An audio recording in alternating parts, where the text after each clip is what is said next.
Hello everyone. We're going to do a little demonstration of mineral identification. So by now you should have seen the videos where we introduced the Earth Science Reference Table, last page 16, properties of common minerals. And you should have seen the part of the third video that I did where we ran through the basic ways in which minerals can be identified. And if we were in school, we would be doing pretty much what I'm going to do here. We would have at every table a cup of minerals. I've got 2 cups because I thought, why not? Every table would have a couple of these things called streak plates, which are made from porcelain and in a sense are minerals with their own particular hardness, but they're used with this light color or with a dark color. They're used because they're effective in determining whether a mineral is softer than this and leaves a particular color. And actually, if we looked at these really close up, we might be able to see, you can see that they've been used before. I've erased most of the marks, but we should be able to see pretty clearly if the mineral is leaving a streak of a particular color. So these are used for those variables of mineral identification, as we can see up here, color, and that might be linked to a distinguishing characteristic. Then we have not the right tool exactly, but we have a piece of glass. Now I can use this glass as a scratch plate, because likewise, when we look at the reference table, we will note that the minerals all have a particular hardness from 1 to, on the reference table, to 7.5. So from 1 to 7.5. And we should know that that's not the hardest mineral that there is. Actually, 10 is the hardest. You might remember that that's diamond. But we'll use this glass carefully because it's a thin piece and it's not perfect for this job because it'll break easily. But we can rub on it a particular mineral and see if that mineral leaves a scratch on the plate. And that's a way of testing for hardness. So we have a color and streak test, which is also essentially a hardness test in a way too, because the mineral has to be softer than the porcelain. And we have a glass scratch test. We also have a little container of what's called hydrochloric acid. Also, if you bought this in a hardware store, it would be called muriatic acid. It's good for creating a chemical reaction that releases carbon dioxide from the mineral calcite. The release of the carbon dioxide can be seen because the calcite mineral will bubble. So let's begin the way we would begin at class. I would ask you to take out the cup, or take the cup and put the minerals on this paper. And since we have 2 cups, let's dump both.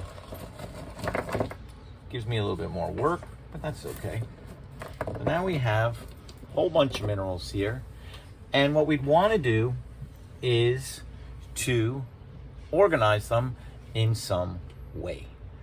And I think what we'd like to do to begin with is organize them based on the first property in the reference table that is listed on the left, luster, which, if you've watched video or read the textbook doing the ebook homework, you know that luster is a property which differentiates different minerals based on whether or not they reflect light in a manner that is metallic, or whether they reflect light in a way that is non-metallic.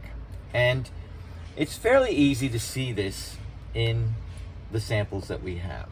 We can begin by picking up this one here, which you can see it reflects light, and it is reflecting in a manner that we describe as metallic. So this would be a mineral with metallic luster, and we'd put it aside. And looking on here, I can see others that are very similar. Metallic luster, metallic luster.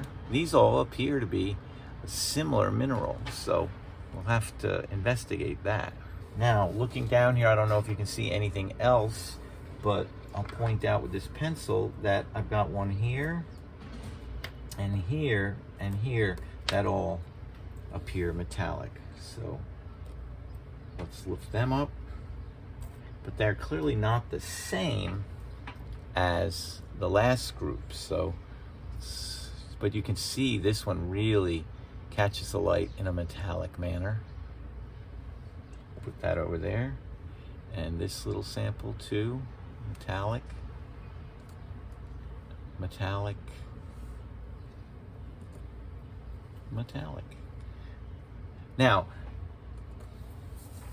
let's see if what non-metallic might be. And let's do that by holding a metallic sample and comparing it with something that I'm going to call non-metallic. So this, I know from experience, is a classic mineral that reflects light well because it has another feature that we'll have to look at called cleavage, but it reflects light for sure. And you can see its light is bouncing off the mineral face of this, right? But it's not metallic. It's not the same kind of luster. It's definitely lustrous to some degree. It definitely reflects light. You can see it right in there. There, it's reflecting light off of a mineral face, but it's different than this.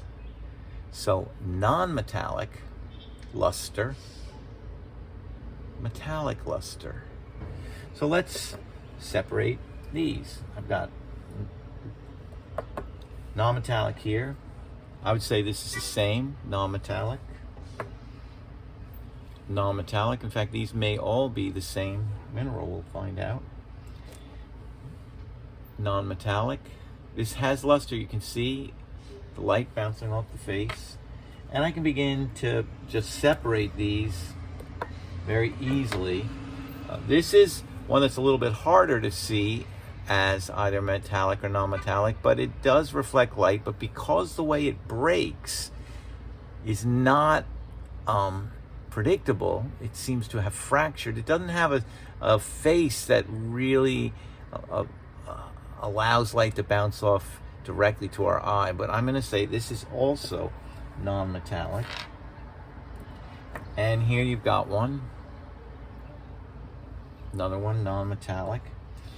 And then here we have ones that are pretty straightforward in terms of finally when we identify what they are, we'll be able to see without any real problem because of this bright color, which I don't know is reading on the video as yellow as it is in my hand. But this is definitely a yellow mineral that has no metallic qualities. Likewise here, non-metallic. Pretty much everything left. I think what we can immediately agree upon is that this group is something that is unified. This group seems to be similar. We'll have to figure out why. Then we can pick up these little pieces of what almost appear to be plastic. I don't know if you can quite see them. And we can put them by themselves. And these brown ones, which are similar, perhaps a similar mineral with some different quality, can also all be put aside. Get these over here a little bit. Put these. So we're just separating the obvious minerals that should go together. So I'm going to put these yellow ones over here. And now I've got these here that have unique angles and are similar in color and you know, have these geometric shapes, similar angle. I think I'm going to put these together. Whereas this seems to have a cubic form that this doesn't have. They might appear to be the same, but this is cubic and this is not cubic. So we're going to separate these. This also is broken at right angles, so separate that. This also appears to have broken at right angles, and separate that. Now, what am I talking about? Once I start talking about how it breaks, I'm now talking about the property of cleavage. We've had metallic versus non-metallic. Didn't really get into this other than to say that it was a unique kind of tiny pieces of plastic, but this is also way it breaks. Here is clearly just color, and it's non-metallic. And now we have some that are similar color, both non-metallic, but they have broken differently. These break with right angles that form, and these break with angles that are probably about 60 and 120. You might be able to just see that. Yeah, there you go. 60 and 120. So those angle differences mean they're not the same. This one likewise is similar to the 60, 120 one we just picked up, but it's got a slightly different color. So we're going to put that over there too. And these broke in this geometric way. That suggests cleavage. As opposed to these samples, which are similar color, but have broken in such a way that they reflect the kind of breakage called fracture. They break unpredictably without any geometric form. And I can put, I believe, this sample with that. So we've got some fracture here and some cleavage here. Colors all similar, all non-metallic. So it was important to find a way to differentiate these three groups from everything else. What do we have? We now have, well, this is fracture, but it's a different color. So I'm going to separate this one because this color, this greenish hue, may tell us something. So we'll put that here.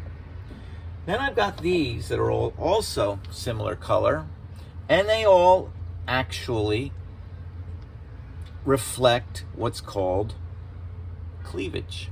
They have mineral faces that reflect the fact that they have broken along a plane of weakness in two directions that is symmetrical on either side of the break. Now you don't see the other side of the break because you don't know what this broke off from. You just have a sample. But this face broke off evenly from something else. And the fact that this did as well along this plane, this where it picks up the light, that's a cleavage plane. And the fact that this does as well, there are cleavage planes all over this one where things broke off, makes me want to put them together as examples of cleavage, and because they have this similar color. Now, if I look at this one, I find that it has lots of tiny little cleavage planes. Well, maybe I'll put these two together, actually. These two have these tiny cleavage planes, not as big as the other, and they're very similar. So let's put these separately. Then this is kind of got a funny feeling to it, as this one does.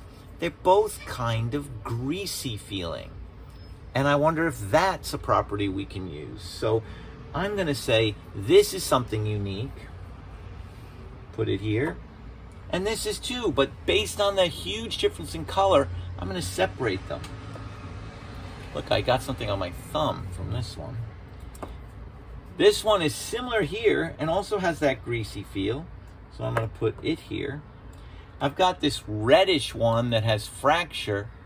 I think I'm going to put it on its own, and 2 left which have a similar non-metallic luster and color, and I'll put them together. So I have completed my organizing of the minerals with 1 left, which stands alone.